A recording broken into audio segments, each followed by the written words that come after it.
All right, just got the grounds ran.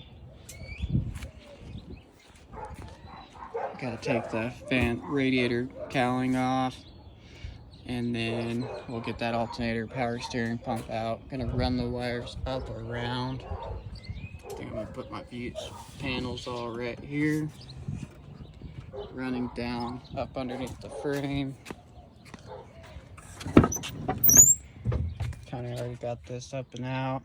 Got my hole saw. I'm gonna put a 2.5-inch hole. Kind of just marked it for now. I think that's gonna be the best bet. Stay away from that gas tank and fuel lines.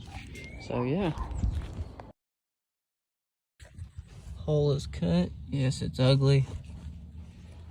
But it should be able to run. 6 runs through it. Just need to ground it and disconnect that. Start on that alternator. Got the power steering pump out. Time to pull this guy. Alright, loosened it up. That's gonna be the power steering puller I use. Alright.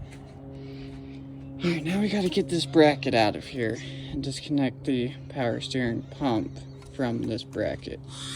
So let's get to it. All removed here.